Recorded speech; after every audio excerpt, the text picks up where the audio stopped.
All right, Andy, I think folks are coming in. I think we can get started. Thank you all for joining this evening. I think we'll kick things off since it's already 8:30 p.m. Eastern. We want to try our best to keep it within an hour and leave some time for questions. So with that, I think we'll kick this off. Sounds good, Jay. Let's get to it. Perfect.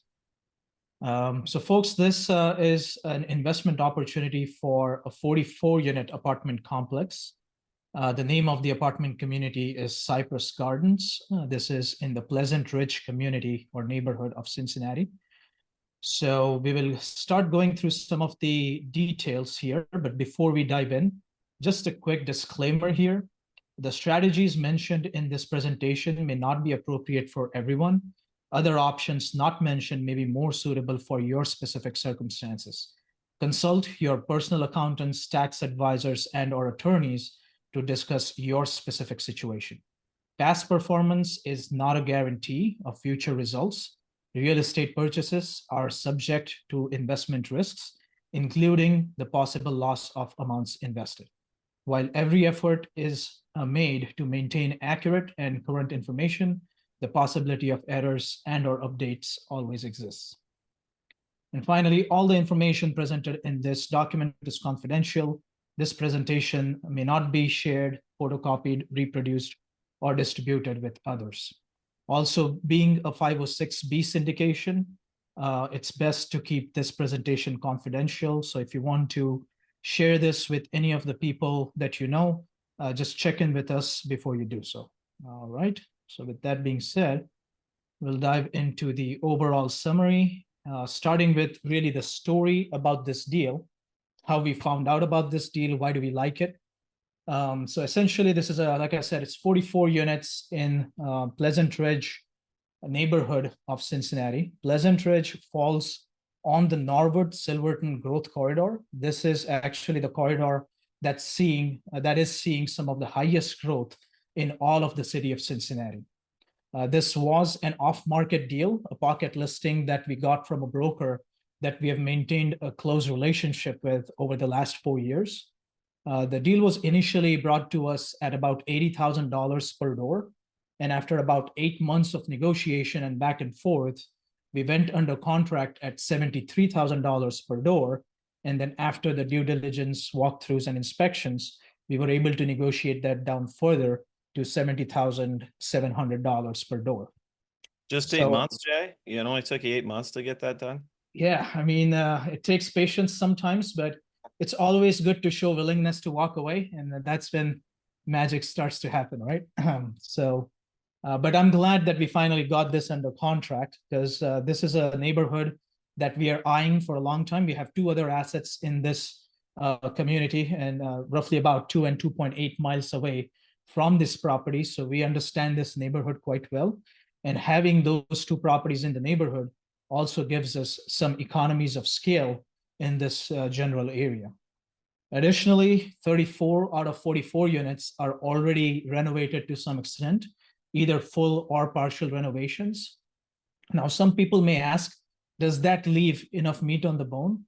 But the thing is, this is actually a good thing because now that the markets have softened a little bit, you don't want to take up heavy renovations down to the stud renovations. With this, it minimizes that risk. So we don't have to displace our tenants, and the tenant base that's in place is phenomenal. The seller has done a great job in removing the bad apples and putting in really good qualified tenants, which we got to with whom we met actually during our walkthroughs. So that was kind of validated. And the primary value add potential is still on the interiors of about 10 more units, but mainly the exteriors. And as you will see from some of the pictures we will share, the exteriors look really dated.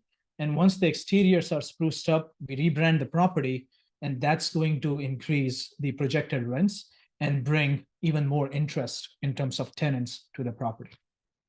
Andy, anything else you would like to add to kind of the overall story? I think you hit on a lot of it. I think one of the things I'll mention to the investors on this call is, as Jay said, we do have properties, in this vicinity. One that I've been heavily involved with which was the Ravine Apartments, which is a full redevelopment project that Prosper finished about 13 months ago. So that was a full gut job that we did in the Silverton area, only about, what'd you say, around 2 or so miles, Jay, from this property. Mhm. And really like that area. We actually set a record rent per square foot in that for that property in that neighborhood for that asset. So strong believer in this vicinity here in Cincinnati. A lot of gentrification going on, definitely in the path of progress. And I think that gives us some opportunity and some nice upside on this deal. Yep, absolutely. And then besides that overall story, the rents are currently about 13% below market in as-is condition. So once renovations are complete, we have even a higher upside in terms of the projected or pro forma rents. Additionally, there is an opportunity for other income growth because the current seller or the current owner of the property is not really charging RUBS. What RUBS means is ratio utility billing system. So essentially, the tenants pay for water and trash, water, sewer, and trash. So all the properties in this area do charge RUBS anywhere between $50 and $75 per unit. And we have that option to start charging back RUBS for all of the 44 units, which is going to be a massive boost to the NOI besides the rent upside. Now, in terms of the total equity that we are trying to raise, we are trying to raise about $1 million in total equity, majority of that going towards the down payment for the loan, portion of it going towards CapEx or renovations, and some going towards reserves. We will show you the exact breakdown of the use of funds on one of our follow-up slides.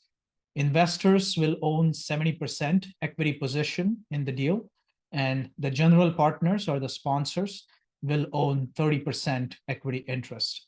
However, you gotta also take a note that you will get preferred returns, meaning the 5% pref, so the 5% of the returns first directly go to the investors before we even start to get anything. Now, lastly, one thing I would like to point out is we did project a cash out refinance at the end of year 3, which targets a 40 to 50% return off capital, your original capital back to you. But we also ran a scenario where we did not do a cash out refi because cash out refis are not a guarantee. It all depends on what the financing market looks like during that time and what the interest rates look like at that time. So right now, the interest rates have begun to come down, which is a good news. So hopefully in 3 years, if the interest rates have stabilized at a lower level, we should be able to do a nice cash out refi. Moving on to the next slide, Andy, if you want to kick this one off. Yeah, I'll mention too on the previous slide for those on the call. Something we do really, really well at Prosper with our in-house property management is we've really mastered the art of bill back, right? We've done this multiple times over multiple assets, and it's really a great revenue generator without really implementing any sort of investment in the property. So one of the nice highlights of this investment opportunity is there's, outside of forcing appreciation by renovating those 10 units that are left that need a little bit of love in the exterior CapEx, is that you have the ability to go in there and do a bill back and almost instantly generate revenue. So a really nice advantage. And you can go to the next page, Jay. A little bit about the investment summary. Jay kind of hit on some of these already. It's 3.212 million purchase price, 44 units. The vintage is right in our buy box. We usually buy 60s, 70s properties a lot. That's our buy box. C-class asset, we're looking to bump up to a B+. Purchase cap's about 6.2%. Our holds are usually right around 5 to 7 years. That's usually what we're doing. On scenario A, it shows a 6-year hold here. So Jay and Jason have put together 2 scenarios, A and B, one with a refi and one without a refi. So when you look at scenario A here, your IRR is around 15% is what we typically aim for the 6-year hold, with an equity multiple of about 1.9. Cash on cash around 6.7, which is our 6-year average. And that would be at year 3 refi. On the flip side, we have another scenario that we ran for projected returns without the refi. A little bit of a shorter time horizon here with 4 years. IRR still hitting that 15%, which I like to see a lot of times. And then you got your average annual return at about 17, 18% because you're really compressing, your time of hold. Cash on cash is 5% with this 4-year. And then your equity multiple is about 1.7. But you got to remember, you're shaving 2 years off the hold period. So you're going to be getting a return on capital a lot sooner. When we look up top right, pref returns, 5%. Jay mentioned this is a 70-30 split. We got 16 AR hurdle to 60-40 and thereafter. So AC fee is 1%, asset manage is 1%, and then we have a 0% refi exit fee on this one. So monthly distributions at the bottom. Jay, we'll talk a little bit about this, why we defer pref returns to month 13. I'm a big believer in this because when you acquire an asset, stripping any additional cash flow in the first year upon stabilization, to me, is something that we try not to do if we can. The more reserves we can build, the more stabilization we can have, the better if we are when we start those pref returns, so we don't have to stop them, which a lot of people have been doing in today's environment for LP investments. So anything to add to that, Jay? No, I think you hit on all the points. And again, this is an important point because the first 12 months, you really get to learn the property, how it operates, what is the expense ratio, the repairs and maintenance bills.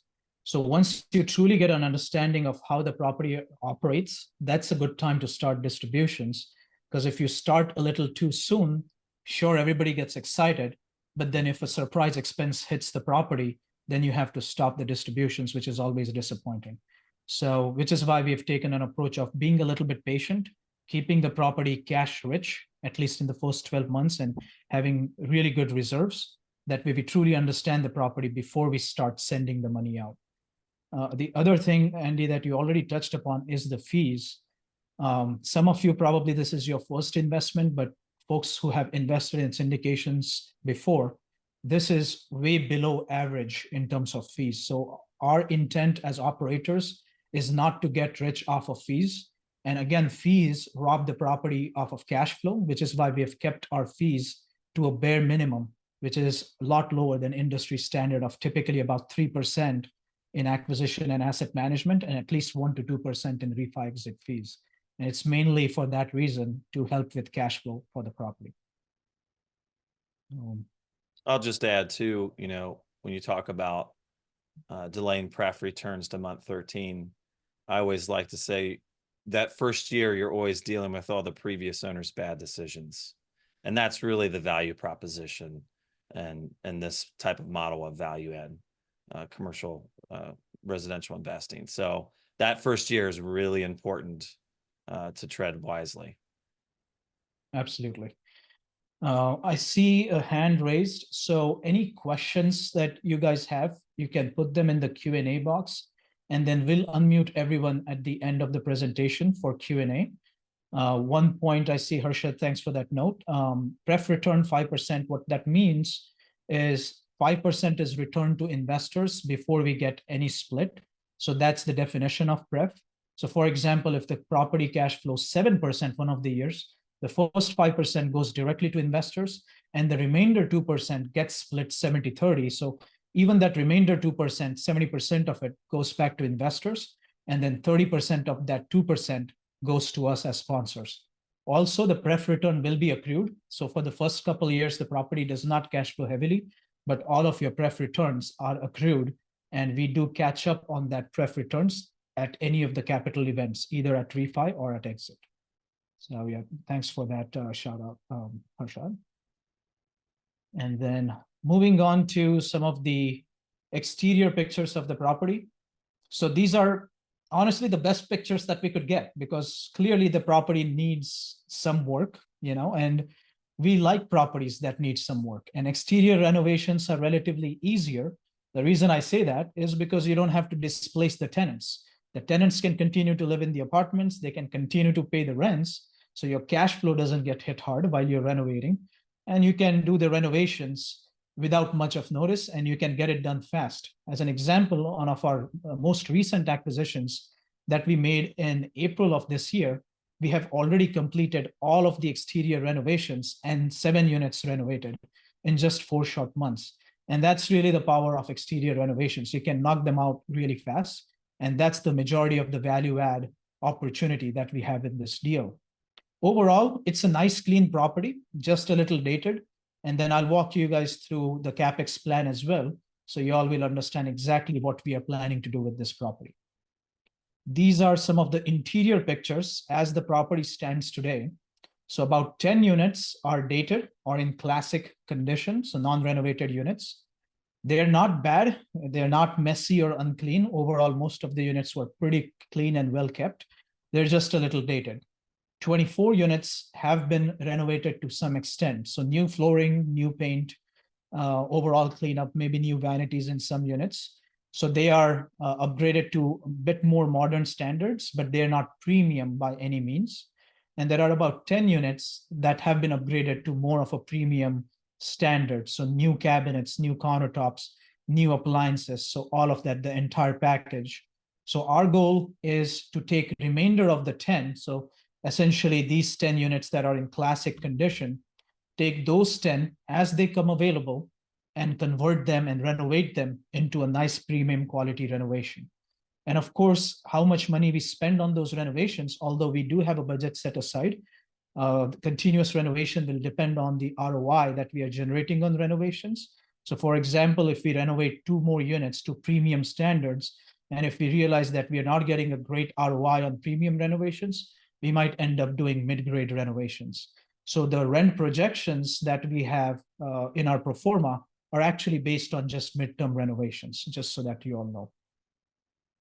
Here's an example of a real property that we have renovated. This is an example of exterior renovation and rebranding.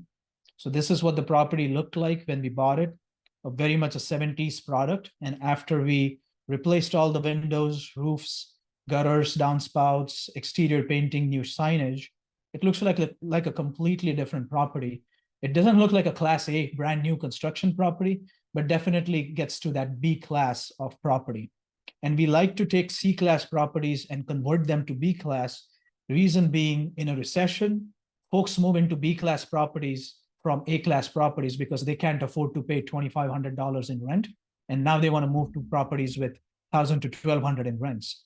But when the economy is doing good, then folks from C-class properties move to B-class. So there's always an influx of tenants or demand from one of the two directions, no matter what type of market cycle that we are in. This is another example. This is the property that I was talking about that we closed in April. And you can already see a huge difference that we have made in this property. Excellent feedback that we have gotten from all the residents so far. And we have been able to lease out the 7 newly renovated units for basically about $400 more than the original in-place rents. And you can see that the transformation is pretty drastic. It really brings that property from a Class C property and also just an overall cleanup. You'll see a lot of furniture that was in the patios. So through our in-house property management, we keep a tight control over no mess in the patios and all of that stuff, so that people keep the property clean. And then we also renovate everything inside and out. Look at the hallways as well. They were really dark and dated. We painted all the hallways, installed new light fixtures, new signage, and looks a lot more modern, cleaner, and a lot more spacious. So that's kind of our plan with this property as well. I know it's kind of hard to imagine what that property is going to look like at acquisition, but sharing some examples here to just kind of show you all what the potential looks like.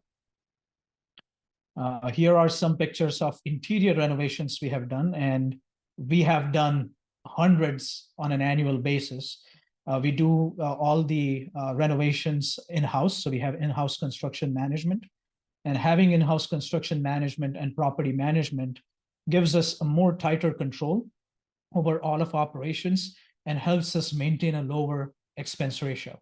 As an example, I personally used to use third-party management for quite some time in the past, and the expense ratio would always stay above 50%, 50 to 55%. But with all the assets that we are now managing in-house, our expense ratio stays around 42 through 45%. So huge savings, about 10% that you can cut in terms of expenses. So I'll anything just add else you'd like too. to add, Andy, here? Yeah, I'll just add too for those on the call. As Dave mentioned, we've turned over 100 units last year alone, and it's nothing. It's really boring, right? And why I say that is operators, we buy the same LVP, the same cabinetry, the same appliances, the same door pulls, the same agreeable gray paint in all of our units, and we do that for a purpose, and it's really leverage. So we're leveraging economies of scale. We're leveraging our supply relationships on these materials. The same LVP, 20 mil flooring that we use, which you see in these pictures, is in every single one of our units. So when I mean it's boring somewhat, it is our business plan is repeatable, right? So we're taking on another asset.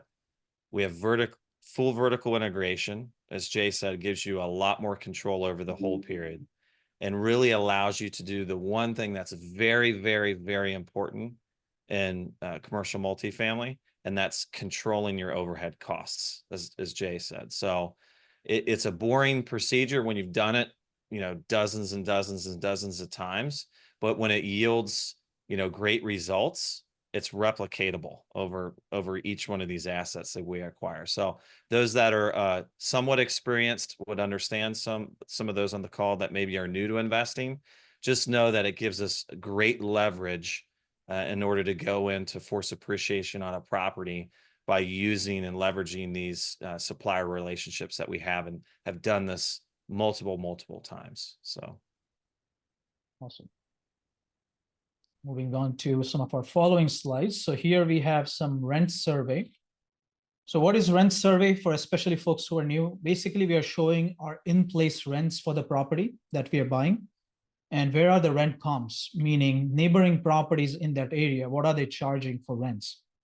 And we only look at similar assets. So as you can see, in terms of all the properties that we are comparing ourselves with, they're all 60s products, older properties, similar type of properties.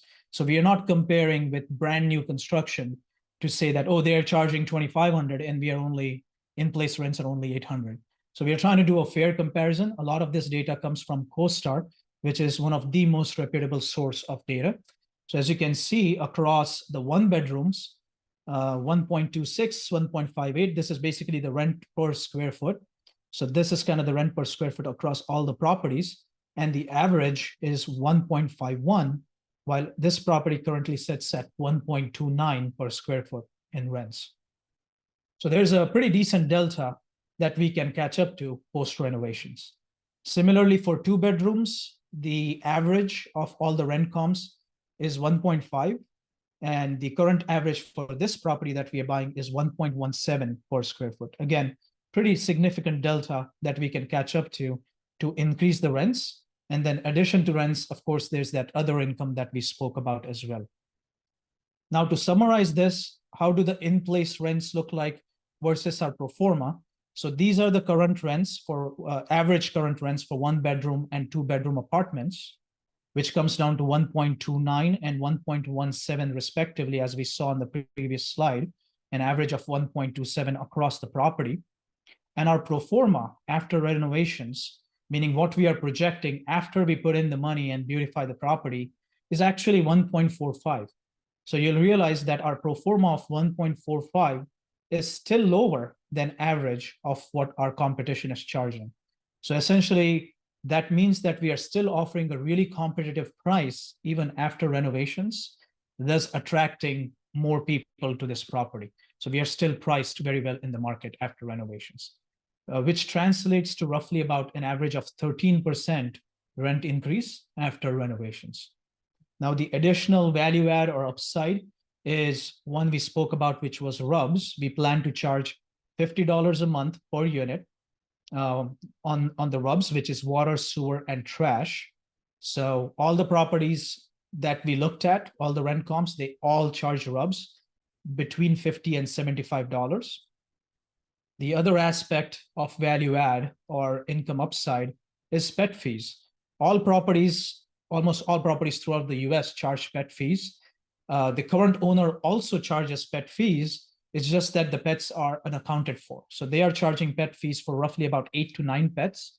And during our due diligence walkthrough, we counted 27 pets. So there's 18 to 19 pets that are unaccounted for. And we will start charging pet fees about $35 a month, which is a standard pet fee for each one of those pets. And that in itself is going to create a significant upside without having to spend $1 on renovations with this other income upside. Anything else, Andy, on this slide that you would like to add? No, I think you summarized. I mean, investors, when you look at an investment opportunity, you say, how are we going to make money, right? How are you going to make money in this deal? 13% delta on just rent, and then just the ability to pull the lever of utility bill back and pet fees is just, icing on the cake, really. So great leverage in order to increase the net operating income on this property, which is the metric that we all look at for, value. So great summary, Jay. Great. Thank you, Andy.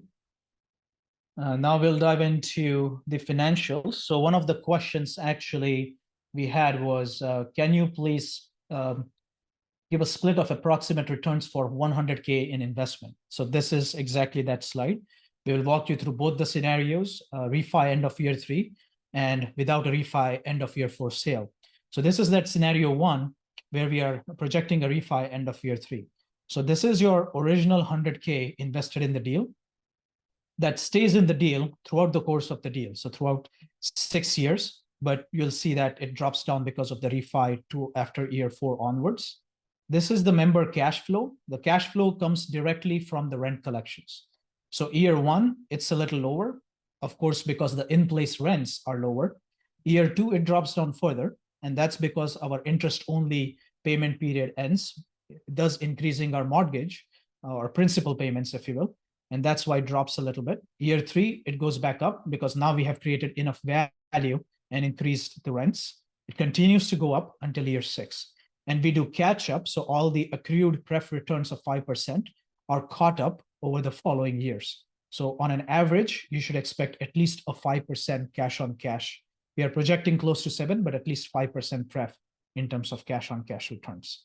Now, when we do a refinance or cash out refinance at the end of year 3, we are expecting about $42,000 of return of capital. So that's your original capital.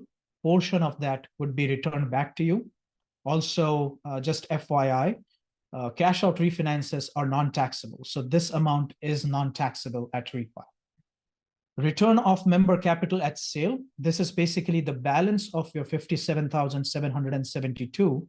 So 100K minus 42,228. So that balance is returned at sale. But at sale, we also generate profits from exit by selling the property for a lot higher than what we paid for the property. And this is your share of the profit coming from sale. Now, this is the overall return on your investment. So this is all coming from cash flow. And then this is, by the end of the day, profits from exit plus cash flow for year 6. So you're looking at a total return on investment of $90,000, a little north of $90,000. So for 100K invested, you get that 100 back plus additional 90K back for a total return of 190K. And that's why we say that the equity multiple is 1.9x. So that's how it's broken down. Now, looking at the other scenario, which is no refi, but sale at the end of year 4. Again, invested 100K at the beginning. That stays in the deal until the very end because this time we don't have a refi. The member cash flow, again, coming directly from rent payments. The number here is, again, a lot larger because that's the catch-up. All the accrued pref returns are caught up in year 4. Cash on cash returns is basically the same number expressed as a percentage. Return of member capital at refinance is not applicable because we are not doing a refi in this scenario. The return of member capital at sale is your original 100K invested coming back to you. So that is return of capital. And then this would be return on capital or the profits from exit, 56,194. So in this case, the total returns that you're getting are basically the cash flow. And in this number, last line here, is the total of profits from exit plus the cash flow distribution, for a total return of a little north of 76,000. And that's why your equity multiple becomes about 1.76x. So a lower equity multiple, but as Andy alluded to, in a lot shorter time frame. So you're getting 1.76x in 4 years instead of 1.9x in 6 years. So this is actually a more favorable outcome because you're getting the returns faster and thus helping with that IRR, or velocity of capital, if you will. Andy, anything else on these 2 slides? No, you hit it. I think you summarized it up really well. Perfect. All right, then we'll keep moving. Yep, Andy, you can get started with this slide. Yeah, this is probably my favorite slide in the deck. So investors that look at this, it's great. Jason worked really hard in putting these scenarios together on our team, and it really gives you what are 4 outcomes of this investment, right? And what do the returns look like on those outcomes? You know, the equity multiple, the IRR, the cash on cash, and the AR. And I love this because you can look and see, okay, a very conservative, estimate yields X, around 1.4 to 1.6. What we expect, which is still conservative, about 1.7, 1.9. And then, okay, if we really, really do well, can we achieve almost a 2.1x? And if we just totally knock the ball out of the park, can we get up to a 2.4x? So these scenarios are great because it gives you an idea of, hey, if performance exceeds, this is what we can achieve. If maybe the market softens a little bit, even a conservative return on my investment is going to yield me, 1.5 times my money, right? And the one metric I always love to share with investors, because to me, it's the easiest to understand, whether you're, if you're a new investor, somebody that's just looking at maybe mitigating risk outside of the S&P, or maybe just diversifying outside of your 401k, is if you give 100,000 or you invest 100,000 in this deal, and we're yielding a 1.5x equity multiple, what are you getting back? You're getting back $150,000, right? Your 100 plus the 50 of the profit, net profit. Now, alongside of these scenarios, the one thing that we all love as real estate investors, myself included, are the tax benefits, right? Pass-through depreciation on the K1 every year. So you really have 3 levers that you get to pull as a LP. One is you get the pref return, right? So excess cash flow comes to you, annualized 5% on this deal. You get the equity share, and then you get the pass-through depreciation on the K1. Now, we're not tax, attorneys, so we're not going to advise you how that will benefit your personal situation. But a lot of people use that to leverage and mitigate their W-2 taxes. So, Jay, what else would you like to include on this slide? No, I think that was a great summary. I think the footnote here is worth pointing out too, is that the average returns for S&P 500 was 7.52% over the last 30 years. So, I mean, that kind of gives you an immediate comparison. That number can be compared to your average annualized return, which is 15 to 16% that we are projecting here. So it's almost double of S&P 500 investment.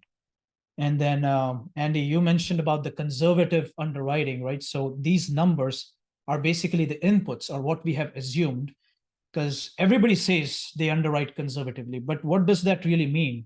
So that's why we show you the inputs going in as well. The achievable scenario is basically, if I have to summarize what's achievable, is if we continue to operate the way we are operating our other properties, and if the market conditions continue to stay the way they are now, right? So that would be an achievable scenario. In a conservative scenario, we actually anticipate the market conditions will worsen. What tells you that? The entry cap is 6.2, and we are projecting an exit cap of 6.7. So the cap rate going up means that the market is actually softening, and we expect the market to soften at exit. So these assumptions are with basically accounting for more of a mediocre performance on our side, and on top of that, a softening market condition. And which is why the next column here is more of achievable, which we feel like if the market continues to stay the way it is, and the rates are beginning to come down slightly, interest rates, I think that is more of an achievable scenario. Now, the ambitious column is more like the bull run that we had from 2020 through 2024. I don't see that happening again, which is why we call it ambitious, but it's out there. If a black swan event happens, a positive black swan event, we could even hit those numbers. But I think that hopefully puts things in perspective and how we actually calculate those returns. I think we do have a slide specifically on those assumptions. I think most of the operators will not show you what they use to underwrite. And these are our assumptions that we use to underwrite. And I would like to summarize these because these are really important. If we make minor tweaks to these numbers, the deal can look exponentially better, better than how it is today, right? So essentially, we are projecting a rent growth of average of 3.5%. CoStar data actually supports an average of about 4% rent growth. So this is very much in line with what we are seeing in the market. Now, not factoring in the other income projections and also an extra rent bump that we'll get from renovations and stuff like that. So pretty steady rent bumps, pretty much keeping on par with inflation. The other income growth, we have projected only about 2% year over year. Insurance inflation, which is actually an expense line item, these two are income line items. So we are projecting the income to go up slowly at 2 to 4%, but we are actually projecting our expenses to rise faster. So 6% growth on insurance. Why did we do that? Because we all know that insurance prices are going up a lot faster than inflation throughout the country. So we actually assumed that. Inflation at 3%, which is what current CPI data suggests that inflation is at about 3%. But one thing to keep in mind is typically when inflation goes up, rents actually go up. So rents are typically inflation adjusted. So that's one thing to keep on the back of your mind. Other assumptions we made were physical vacancy, which means empty units that we have at one point, 8% for the first 2 years. Currently, the property is 95% plus occupied, but we are still assuming 8% physical occupancy first 2 years, down to 6% after it's fully stabilized. And then other losses, which is bad debt delinquency of additional 10, 6, 2.5% then on, for a total economic vacancy of 18% year one, 14 year two, and then 8.5% stabilized. So these are actually pretty conservative numbers, and I just don't want to say that, but if you look at a lot of the different underwriting, most people will assume a total economic vacancy about 5% after stabilization and roughly about 10% initially, but we like to use slightly higher numbers than that. Also because it's a smaller asset, it's 44 units and not a 200-unit apartment complex. The OPEX ratio is basically the operating expenses. So we are assuming 52% year one because our income is slightly lower due to the lower in-place rents. And also we don't know what expenses we can foresee. So some deferred maintenance and repairs and maintenance, which is why we are projecting a higher expense ratio year one, slowly going down to 48% and then stabilizing at 46%. How does that compare to our other properties? We are operating our other properties at roughly about 44%, other properties that are managed internally by us.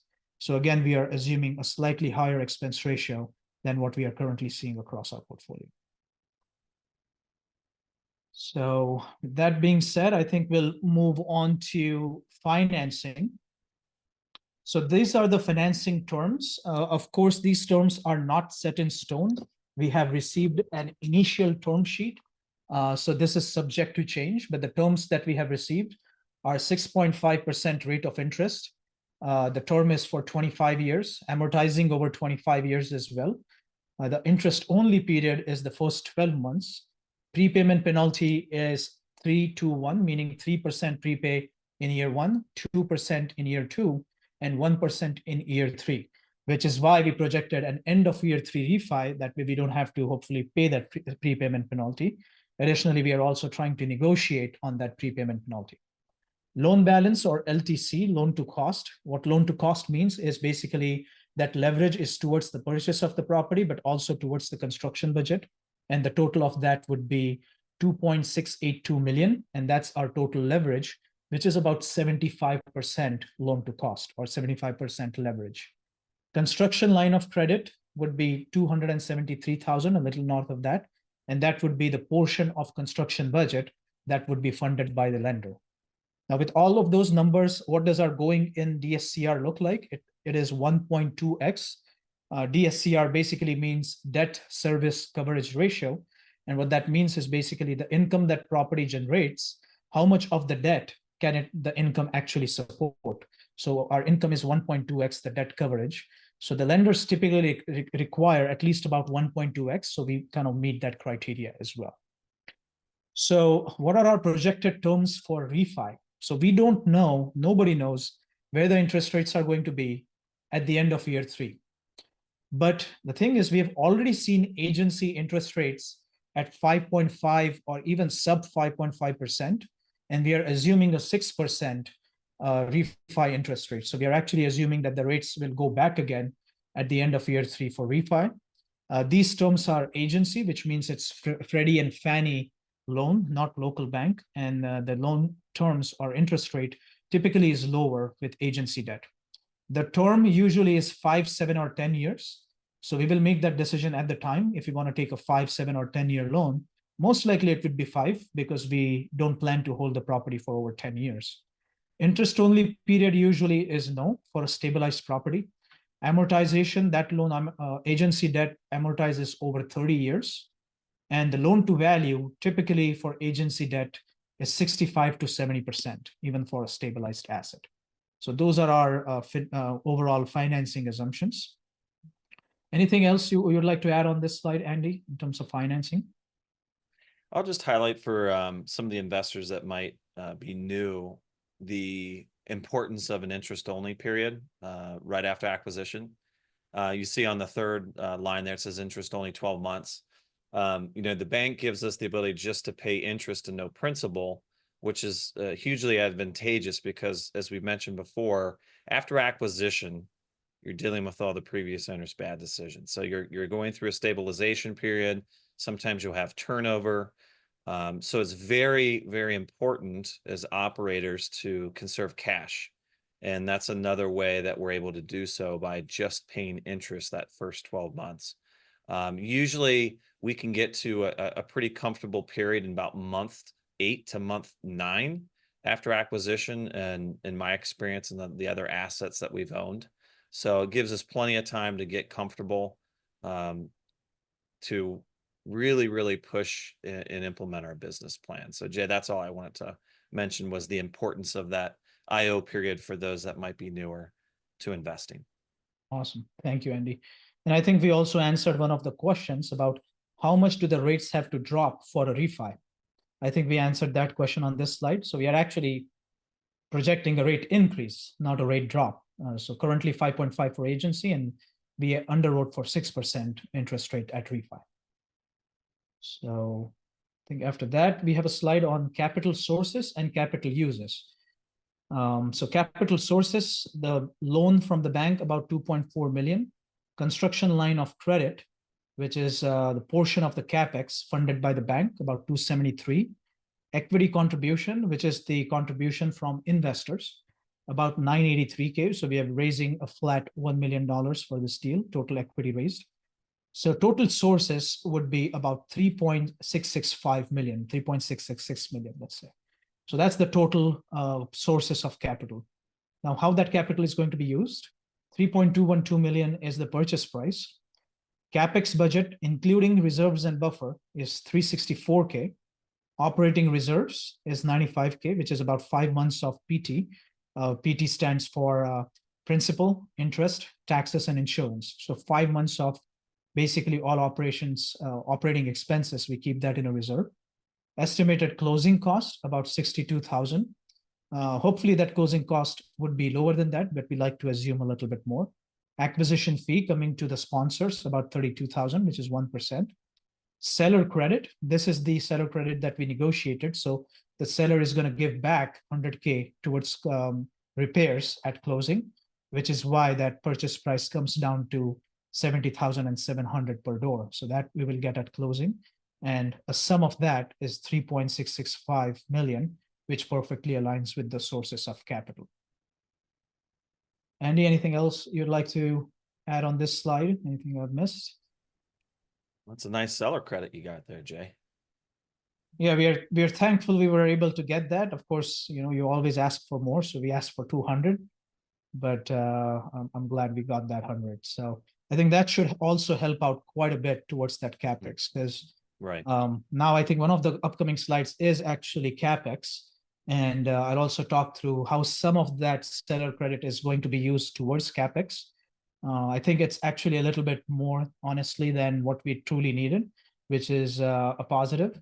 So overall, in terms of the capex, interior capex, this is the line by line breakdown of interior capex. So we have a deferred maintenance reserve of 5,000. So anything that has a reserve in front of it means that those funds will be sitting in our capex reserve account. It's not like we have to spend this. It's just for emergency purposes. So unit upgrades, about 12,000 a door, so 120K in total for those 10 units that are not renovated. So that will be used up for renovations.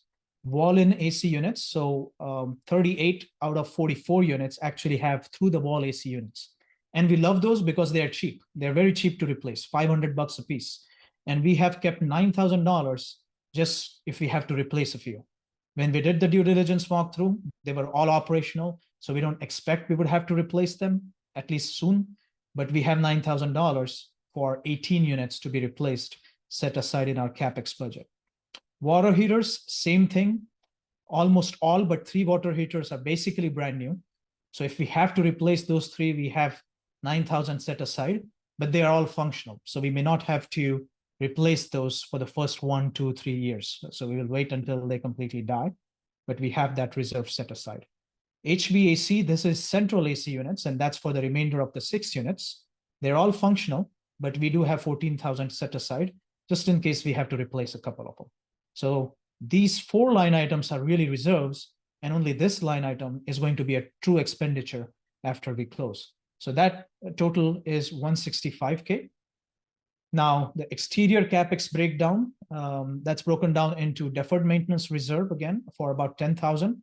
These are miscellaneous expenses, which is almost like a reserve. So anything that we come across that needs a little bit of love, that 5,000 is set aside for that. Foundation and retaining wall, 15,000 set aside for that. This was a recommended repair, not an immediately needed repair, but we are going to do that immediately because down the road, it can have an impact on structural integrity of the buildings. So some of these buildings are on a slope, and it's always a good idea when a building sits on a slope to put a retention wall. That way the buildings don't move down the road. Roof, gutters, soffits, and flashing. So we have 2 roofs that we are going to replace. We have budgeted about $40,000 for that. The actual quote came in at 34,000, so we do have a little bit of buffer in that too. And that 40K was part of the seller credit, 100K seller credit that we got. Landscaping, we have set aside $10,000. One part of that is going to be cleanup before the winter months, and then the spring cleanup.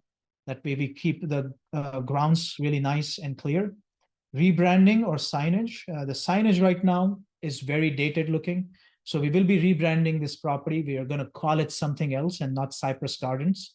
We'll come up with a more modern sounding name, and we will put a new monument sign that's a lot more visible from the street. So anyone looking at the property can easily spot that sign and know that there's an apartment complex here. Exterior door painting. All the front doors of the units are pretty beat up. So we are going to polish them up. We'll paint all of the doors and put new signage for each one of the units. Exterior painting, we already saw what the exterior condition of the property looks like. And we also saw some of the exterior renovations that we have done in the past. So we almost always take the dated exteriors and paint all of the exteriors with that white, gray, black color scheme to make it look a lot more modern. And we have 60K set aside for that. Plumbing repairs, we have 9,000 set aside for that. Immediate plumbing needs are basically just jetting the sewer lines, which is roughly about a $3,000 expense. But we do have an extra 6 set aside for plumbing repairs if we do incur any plumbing expenses. Parking lot, seal and stripe. The parking lot definitely needs a little bit of work. So sealing and striping, we have 8,000 set aside for that. And that actually aligns with an actual quote we have. So this is not a ballpark number, but it aligns with a quote we have. So The total is 165 plus 166,400. In addition to that, 10% on top of the reserves that we already have is in contingency. So that's 33,140. And that brings our capex total to 364,540, which aligns with the previous slide in capital uses. And outside of that, we already mentioned that we have 5 months of PT reserves, and that's more of an operating reserves. Andy, anything else that you would like to highlight on this slide? No, I just say, looking at this business plan, it's real straightforward. Nothing that we haven't done before, as an operator. And when you look at the scope of the amount of work, it's actually kind of on the lighter side. So we've done a lot heavier lifts, complete redevelopment projects. So this should be a pretty straightforward project for us. Absolutely. I think there was one question on the reserves. If the reserves account generates any interest income, I think that is a great question. I think so far it has been pretty negligible, and that flows back into the property account. But we have actually spoken about potentially leveraging high yield savings accounts for all the reserves. That way we are at least earning 4 to 4.5% interest on the reserve account, and that can again be fed back into the property account. So that's a great question. Okay. Now, in terms of the location of the property, and this is really the primary reason why we like the deal, because our philosophies are very aligned in terms of what we pursue to buy. Obviously, the numbers have to make sense, but location for us is absolutely crucial. The reason is you can change everything about the property, but you cannot change the location. So if you buy a property in a war zone and make it the nicest property on the block, but if there are still shootings and drug deals happening around the corner, you can't expect nicer tenants to move into your property. So this property, and first and foremost on the left side, I'll just give you a little bit of an overview about the Cincinnati MSA, because a lot of people are not familiar with the Cincinnati market and the MSA overall.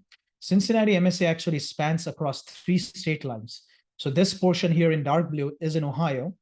This light blue or medium blue is really in Kentucky, and the lightest shade of blue is in Indiana. So all of these counties basically make up for that MSA. The MSA population total is actually north of about 3 million people, which is comparable with Austin, Texas, Kansas City, and some of these other MSAs, which are a lot more in the news. So a lot of people don't realize that this is a pretty sizable MSA. So I wanted to shed some light on overall population. Population of this MSA has been going up consistently year over year for the last 2 decades, between 2 to 2.5%. So that's another factor that we look at when we invest in deals is the population in that market going up steadily. Now on the right side, you see a heat map of Cincinnati that shows red areas, which are really hot areas to invest in. That's where we see a lot of growth. Yellow areas are kind of warm, which are not very hot, but still pretty stable areas. And blue areas are the ones where we don't see a lot of new construction. We don't see a lot of properties being flipped or renovated. And the rent increases in those areas have been lower than some of these other areas. Also, some of these areas that are blue have seen more eviction issues and delinquency issues because these areas mainly do house workforce housing. So we don't invest at all in some of these areas, which are more like C and D neighborhoods. We only invest in A and B neighborhoods. And this is a strong A minus B plus neighborhood. This star on this map is basically where the property is located. So between Norwood here and this area here, that's kind of the growth corridor. And that's where we like to invest. It's very hard to find deals. Anyone familiar with Cincinnati market will know that buying deals in this corridor is extremely difficult. And we are glad that this will be our 3rd property in this area. But we are definitely very bullish on with this neighborhood and this specific market. Andy, do you want to talk a little bit about employers and employer diversification? Yeah, and we'll probably need to speed through these next few slides. Yep. Already being 9:25. But yeah, we've got some of the major employers, Fortune 500s on here, P&G, Cintas, Macy's, Kroger. And a lot of large, small companies that are really developing, like TQL, a couple $1 billion company, privately owned. A lot of health systems and hospitals and universities in this area too. So, but Jay, bump to the next slide because I want to talk a little bit about location where this is. You've got a lot of major industries around this. You've got Kenwood Mall not too far, Kenwood Town Center, Xavier, Cincinnati Children's, Siemens, shopping, local shopping, and really a big metric here is I always say, how far is something from downtown Cincinnati, right? So 15 minutes from downtown really puts us in a great position. Just reiterating what Jay said, we have 2 assets in this corridor already, and they both perform very well. When we finished the Ravine redevelopment project, we leased that entire 24-unit building up that was completely vacant after redevelopment in, I think it was 4 months. So that's pretty quick to lease up an entire vacant building, in this like corridor neighborhood here. But let's bump to the next slide. And Jay, I want you to talk about that great metric there of median family income, because that's a really nice economic measure of vitality in this vicinity of the asset. Absolutely. Thank you, Andy. So one of the other metrics that we look at, and I think this is really important, is affordability in the area, because we are talking about increasing rents. Are those going to be affordable? One thing that we look at is rent comps. What are other people charging? So we already covered that, but also how much are people making in these neighborhoods?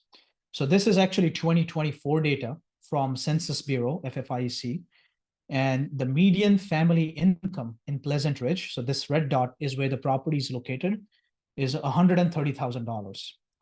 On the left of that is Norwood, is 75K. Keep in mind, poverty line in the US is about 35 to 37K, so well above the poverty line.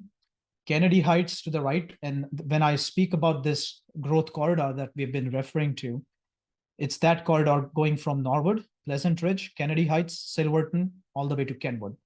So you can see on this corridor, the overall family median income is pretty strong, 130, 80, 104, 124. And then on the right side of that, it goes up significantly, but you don't see a lot of rental properties in this. So these are A+ neighborhoods, multi-million-dollar homes. I didn't even put one for Indian Hill because that would be north of 200K easily. But that's where you don't see apartment complexes because you see mostly single family homes in these areas. But these areas, one, show a very strong income. These areas are seeing gentrification and a lot of younger population moving to these areas. I know that sometimes people ask, okay, these are majority 1-bedroom apartments. Is that a problem? It can be a problem if we were in a suburb where there's mostly families. But this is where most of our tenant base currently is actually millennials and Gen Z, and they want 1-bedroom apartments or studios. So for where it's located, the unit mix makes sense.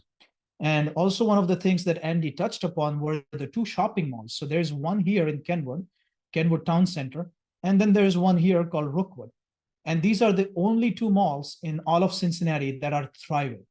As everybody knows, malls are dying, but these are 2 malls in Cincinnati that are absolutely thriving.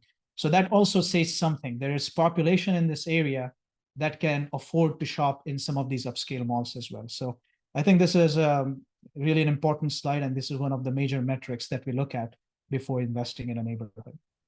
Anything else that you'd like to add to this slide, Andy? No, just to be sensitive on time, I just think, Yep. these are great metrics. Cool. I think we can probably, we'll be sharing these slides after the presentation as well. These slides really summarize our track record.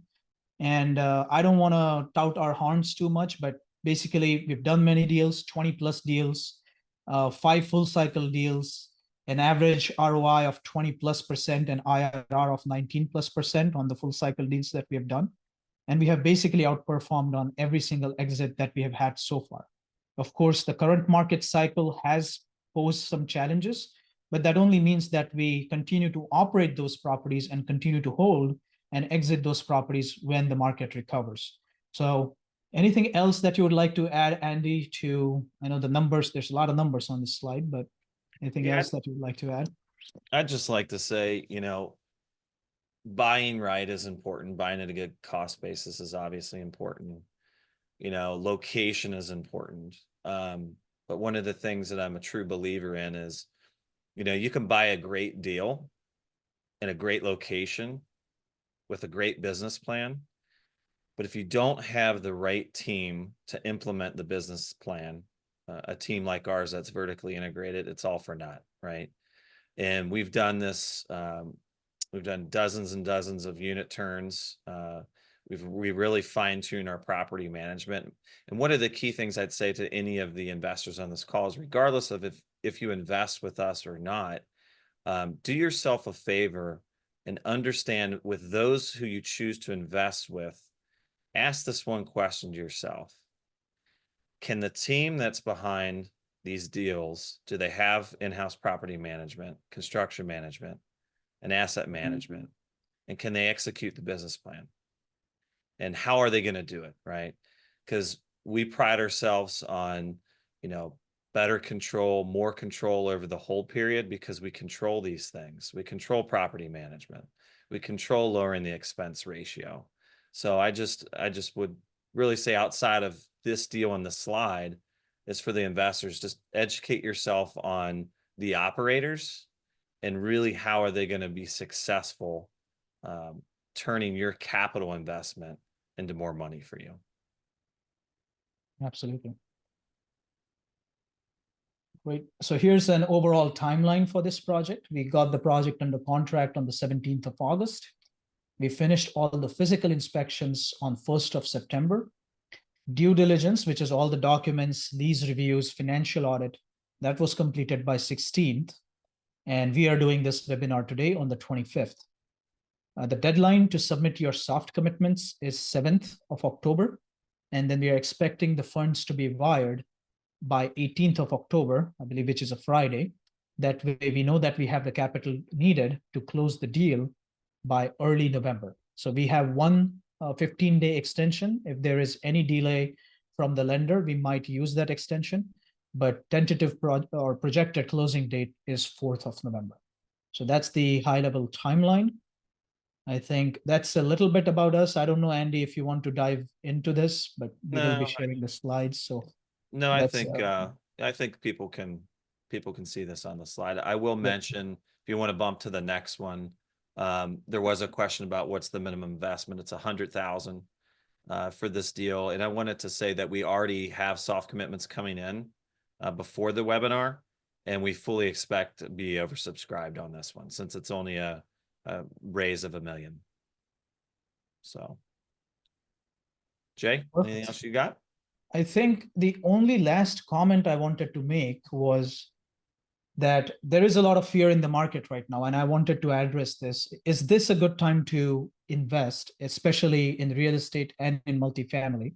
Because there's been a lot of news about commercial real estate suffering. If you look at the data closely and read between the lines, you will see that within commercial real estate, it's really the retail and office sector that's struggling. It's not so much multifamily. So one thing to note.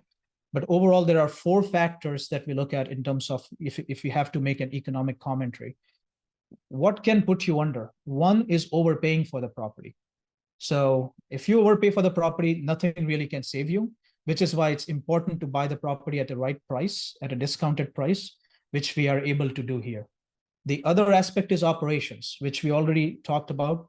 If you have a poor operator, they can run a perfectly nice deal to the ground, and having everything in-house gives us a lot more control over operations. The third aspect, and one of the leading causes, if the most important leading causes that kills deals, is debt, because 70 to 75% is debt. And if debt goes out of control, you've lost control of your ship, which is why we never buy properties on a floating interest rate debt, which minimizes the risk, which is basically the interest rate risk. So that's why our interest rate is fixed for 5 years. And even our refi projections are actually more than the prevailing market interest rate. So that's the third aspect, debt. And finally, supply and demand. So the supply and demand equation, thankfully, in the Midwest is extremely favorable. There's still a major undersupply of housing. There's severe housing shortage, even with some of the units coming online. And that's because most of the supply that's coming online is happening in Sunbelt markets. That's where a lot of the new construction happened in Texas, Arizona, Florida, and also Tennessee. But we didn't see a lot of oversupply or even a lot of new construction in our markets.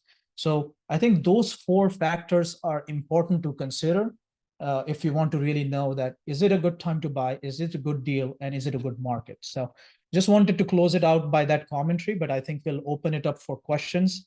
Again, really appreciate all of you joining. I think I'm going to unmute everybody so they can, or enable everyone to speak so they can unmute themselves to ask questions. And we can also start going through some of the Q&A that we have here in the Q&A section. All right, so is there a minimum investment needed? So yes, so we answered that on this slide here. Do we get returns on a monthly, quarterly, or yearly basis? So starting month 13th, it is going to be a monthly return. So it's monthly distribution. And I'll just highlight, Jay, that Yep. currently we do send distributions out through Cash Flow Portal, which is a great software, very user friendly, and gives you all the metrics on returns. And we do share our investor updates through that same technology. Awesome. Let's see what else we've got here. Can you talk a little bit more about K1 depreciation that LPs get? I know you are not a tax advisor. Yes. So thank you for putting out that disclaimer as well, because that was the first thing I was going to say. So I don't know. Andy, do you want to talk a little bit about K1 and depreciation and how all of that works? Yeah, well, I say it can happen. There's various opportunities through pass-through depreciation. We won't get into the weeds because I'm not an accountant, I'm not a tax advisor, neither is Jay. But I'd say your depreciation it runs in parallel to your capital contribution, right? So if you're investing $100,000 in this deal, your depreciation will look different than somebody that invests $200,000 on this deal. So that would be the first thing I'd say. There will be opportunities as well where we will do cost segregations, and I don't want to get too far into the weeds on this call, but we're able to accelerate depreciation on an asset, usually in the first 1 to 2 years of ownership, and pass that through to our investors based on their equity share. So a few different things that we can do to help pass through depreciation to minimize your tax exposure. However, depending on your tax status individually, jointly, and the type of professional you are, that will dictate how much you can use that and leverage it. So, Jay, anything else you have to say? No, I think you hit the nail on the head. I think there was a follow-up question tied to this question, and that was, does that offset my W-2 income? Quick answer to that is no, unless you're a full-time real estate professional, because this is considered as passive income, and the losses generated, paper losses generated from this, are basically passive or secondary losses, and your W-2 is considered your primary income. So this depreciation or negative, or let's say the paper losses, will help you offset any other capital gains that you have or any other income that is a passive income for you.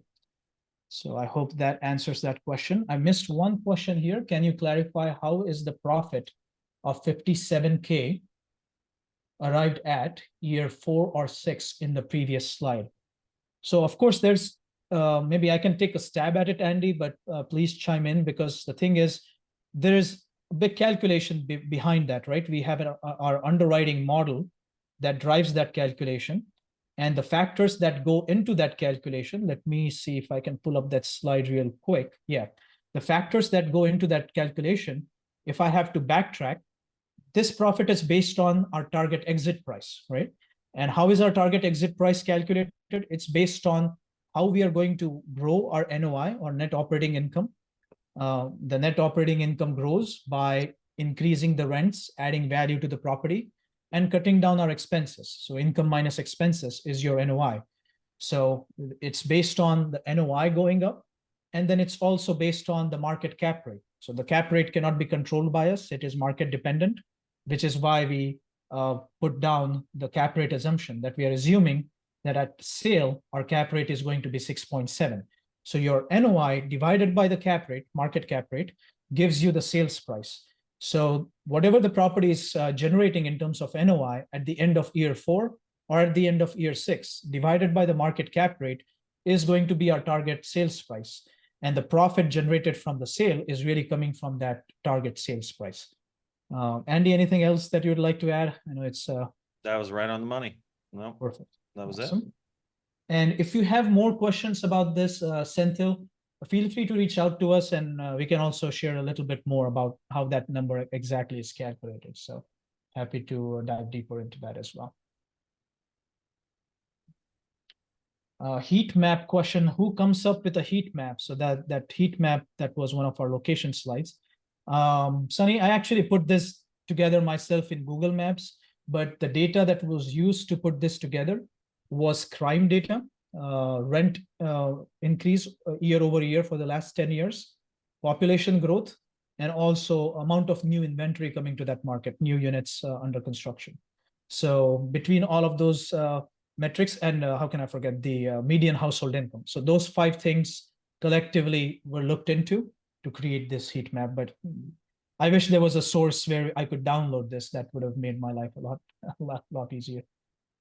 Looks pretty, Jay. Looks really pretty. Did a great job. Let's see, what else do we have here?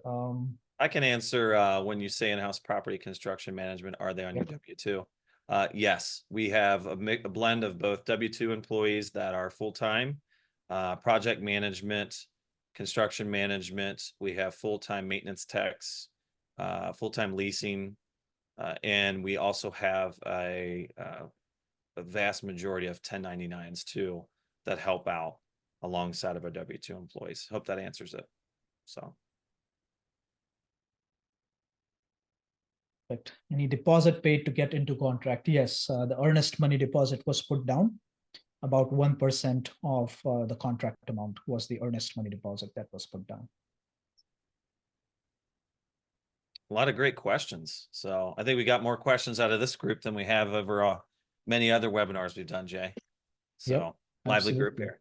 I just wanted to say thank you, everybody, for joining. We're about 13 or so minutes past time, and really appreciate it. Jay, we got one last question that came in I think would be great for you to address. So what is the connection between Compound Capital and Prosper Capital? So yes, Jay, I'll let you close it out with that. And I just want to say thanks to all that joined, and we look forward to the partnership. Absolutely. Thank you, Andy. That's a great question. And I think very soon everyone would be seeing an email come through from me as well to basically share that news. So Compounding Capital is the company that I had formed about 4 years ago. And DJ had formed Prosper Capital. Andy is a partner on Prosper Capital. And what we decided to do is to merge the two companies. I've known DJ and Andy for over 4 years.